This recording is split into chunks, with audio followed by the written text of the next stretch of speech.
حضرت خضر کے بارے میں مختلف روایات ہیں کہ یہ ولی ہیں کہ نبی ہیں، لیکن مضبوط رائے اکثر بزرگوں کی یہی ہے کہ یہ بھی اللہ کے نبی ہیں، اور بعض نے لکھا ہے یہ ہمیشہ سے زندہ ہیں۔ یہ دو اللہ کے نبی حضرت الیاس علیہ السلام اور حضرت خضر علیہ السلام، یہ دونوں ہر سال حج میں بھی جاتے ہیں، ہر سال حج میں بھی جاتے ہیں، کیونکہ ایک روایت ملتی ہے کہ محبوب کریم علیہ السلام حج پہ گئے تو فرمایا میں الیاس اور خضر کو پہاڑوں سے اترتے ہوئے دیکھ رہا ہوں۔ تو جن کو اللہ نے کھلی آنکھیں دی ہوتی ہیں پھر انہیں زیارت بھی ہوتی ہے، انہیں یہ نظر بھی آتے ہیں۔ حضرت خضر علیہ السلام کو اللہ نے علم لدنی عطا فرمایا۔ یہ علم لدنی اللہ جس کو اپنے پاس سے عطا کر دے اس کو علم لدنی کہتے ہیں۔ حضرت موسیٰ علیہ السلام ایک دن تقریر کرتے ہوئے کسی نے پوچھا کہ آپ سب سے بڑے عالم ہیں، فرمایا الحمدللہ۔ تو اللہ کریم نے فرمایا نہیں ہے موسیٰ کلیم آپ سے بڑے بڑے بھی ہیں، بڑے بڑے لوگ ہیں۔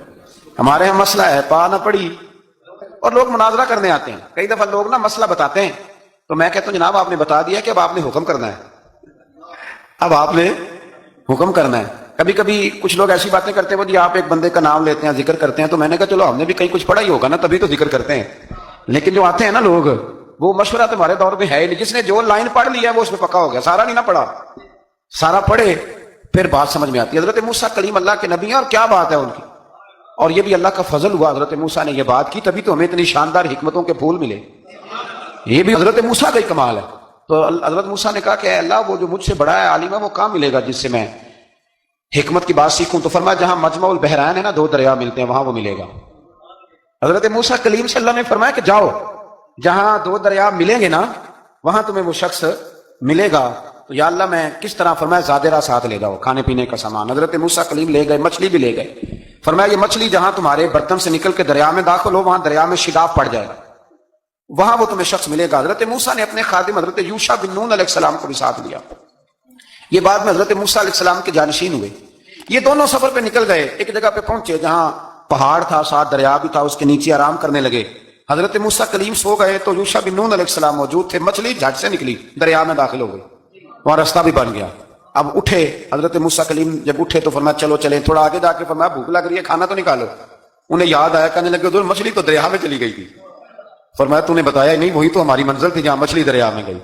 پھر وہاں سے واپس آئے قدموں کے نشانوں پہ، وہاں پہنچے جہاں مچھلی گئی تھی، تو وہاں ایک شخص لیٹا ہوا تھا چادر لے کے۔ آپ نے سلام لی تو انہوں نے کہا وعلیکم السلام یا موسیٰ کلیم اللہ۔ تو آپ نے فرمایا آپ کون ہیں؟ فرمایا میں وہی ہوں جس کو آپ تلاش کر رہے ہیں۔ تو فرمایا آپ نے مجھے کیسے پہچانا؟ فرمایا جس رب نے تمہیں بھیجا ہے نا اس نے ہی مجھے بتایا ہے کہ موسیٰ آ رہا ہے، موسیٰ آ رہا ہے۔ اب حضرت خضر نے جو کچھ فرمایا وہ بڑا شاندار ہے۔ فرمایا موسیٰ کچھ باتیں ایسی ہیں جن کا آپ کو علم ہے اور مجھے نہیں، اور کچھ ایسی ہیں جن کا مجھے علم ہے اور آپ۔ اللہ اکبر، یہ کبھی ہماری سمجھ میں بات آ جائے، یہ کبھی سمجھ میں آ جائے۔ کچھ باتیں ایسی ہیں جس کا مجھے علم ہے اور یہ بڑے بڑے سیانے بندے نہیں مانتے، بڑے بڑے میں عالم ہوں جی، تو آپ عالم ہیں میاں ایک شعبے کے، لیکن بہت سارے دنیا میں شعبے ہیں نا، دین کے عالم کا درجہ سب سے بڑا ہے، لیکن قانونی مشاورت کرنی ہے تو آپ وکیل سے کریں گے، گاڑی کے بارے میں پوچھنا ہے تو کسی مکینک سے پوچھیں، لیکن آپ بن کے نہ بیٹھ جائیں۔ فرمایا جس کا آپ کو علم ہے مجھے نہیں، اور جس کا مجھے علم ہے ان میں سے آپ کو نہیں۔ تو کہا میں پھر آپ کے ساتھ رہنا چاہتا ہوں اور میں وہ سیکھنا چاہتا ہوں جو آپ بتا رہے ہیں۔ تو حضرت خضر فرمانے لگے صبر کر لیں گے میرے ساتھ؟ یہ سب سے مشکل کام ہے، یہ سب سے، یعنی ہر بات کی تو یہاں لوگوں کو وضاحت چاہیے۔ کھانسے بھی تو آپ کو بتانا پڑے گا کھانسے کیوں، ہنسے بھی تو آپ کو بتانا پڑے گا ہنسے کیوں۔ بے بزرگ ہیں، بزرگوں کی باتوں میں حکمتیں ہوتی ہیں، لیکن ہم حکمت کی طرف جانے کو تیار نہیں ہوتے، ہمیں تو فوری طور پہ جواب چاہیے، حال چاہیے۔ حضرت موسیٰ علیہ السلام جناب خضر کے ساتھ چلے، فرمایا صبر کروں گا، میں چلتا ہوں آپ کے ساتھ۔ دریا کے قریب گئے کشتی میں بیٹھنے کے لیے، تو کشتی والوں نے حضرت خضر کو پہچان لیا، بغیر کرائے کے سوار کرایا، اور جب پار اترنے لگے تو حضرت خضر نے کشتی کا ایک تختہ ہی توڑ دیا۔ حضرت موسیٰ کہنے لگے یہ آپ نے کیا کیا؟ انہوں نے نیکی کی، آپ نے تختہ توڑ دیا۔ فرمایا آپ کو کہا تھا نا آپ نے صبر نہیں کرنا، آپ کو کہا تھا نا۔ فرمایا چلو میں صبر کروں گا۔ تھوڑا آگے گئے تو ایک نوجوان لڑکا، ابھی چھوٹی عمر ہے، وہ ملا۔ حضرت سیدنا خضر علیہ السلام نے اسے قتل ہی کر دیا۔ فرمانے لگے آپ نے قتل ہی کر دیا؟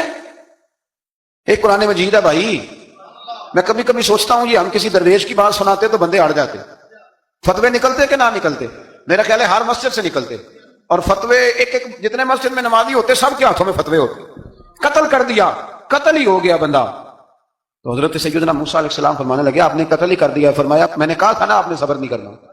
آپ فرمانے لگے چلو اگر اب میں بولا نا تو بے شک آپ مجھے علیحدہ کر دیجیے گا۔ حضرت موسیٰ کلیم اب بولا تو علیحدہ کر دیا۔ ایک بستی میں داخل ہوئے، بستی کے لوگوں سے پانی مانگا تو انہوں نے پانی بھی نہ دیا، آرام کرنے کو جگہ بھی نہ دی، پر وہاں ایک دیوار گر رہی تھی، حضرت خضر علیہ السلام نے سیدھی کرنی شروع کر دی، ساری دیوار بنائی۔ تو حضرت موسیٰ کہنے لگے کن لوگوں کی خدمت کر رہے ہو جنہوں نے پانی بھی نہیں دیا، جنہوں نے پانی تک نہیں پوچھا؟ فرمانے لگے بس بھیا آپ نے وعدہ کیا تھا کہ اب بولیں گے تو بے شک علیحدہ کر دینا، آپ بولیں اب آپ کا اور میرا ساتھ زیادہ نہیں چل سکتا، آپ بولیں۔ جو بول پڑے نا غلامی کرے تو رستے لمبے چلتے ہیں، اور جو بولے نا جس کو وضاحتیں چاہیے ہو وہ غلام نہیں ہوتا، اس کے ساتھ پھر باتیں لمبی۔ ہاں تو آنکھ بند کر کے چل، ہاں آزم جاتے لائیے ہی نہ تجھے لائیے تھے، پھر آنکھ بند کر کے پیچھے چل کے بات ختم ہو گئی۔ حضرت خضر علیہ السلام نے جب کہا نا کہ اب آپ کا وعدہ ختم ہو گیا، فرمایا میں آپ کو جانے سے پہلے حکمت بتاتا ہوں، یہ وہ علم ہے جو اللہ نے مجھے اپنے پاس سے عطا فرمایا، یہ وہ ہے جو علم لدنی ہے۔ کہا جناب کیا مطلب؟ فرمایا وہ جو میں نے تختہ توڑا تھا نا، تو یہ مسکین بچے ہیں جن کی کشتی تھی، تو دریا کے اس پار بادشاہ کھڑا تھا، وہ جو صحیح صحیح کشتیاں ہوتی تھی قبضے کر لیتا تھا، اور جو تھوڑی سی ٹوٹی پھوٹی ہوتی تھی نا وہ چھوڑ دیا کرتا تھا، تو میں نے تھوڑی سی کشتی ان کی اس لیے توڑ دی ہے تاکہ دیکھے گا تو چھوڑ دے گا، اس لیے میں نے بھلا کیا ہے۔ اور فرمایا وہ جو بچہ میں نے قتل کیا نا وہ شروع سے ہی کفر کا دل دادا تھا، اس کے ماں باپ نیک تھے، اگر بڑا ہوتا جوان ہوتا تو ہو سکتا ہے ماں باپ کو بھی کفر میں مبتلا کر دیتا، اب اس کے بدلے اللہ انہیں صالح بیٹا عطا فرمائے گا۔ تو یہ بھی میں نے اللہ کے دیے ہوئے علم سے کیا۔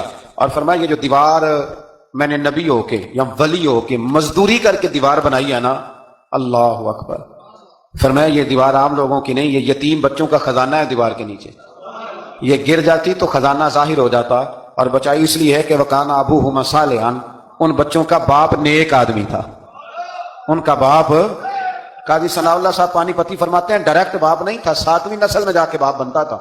سن لیں یہ بھی بات، ایک بندہ نیک ہو تو اس کی 7 نسلوں تک رب خزانوں کی بھی حفاظت فرماتا ہے۔ اب آپ اندازہ فرمائیں کہ بات کتنی دور تک جاتی ہے۔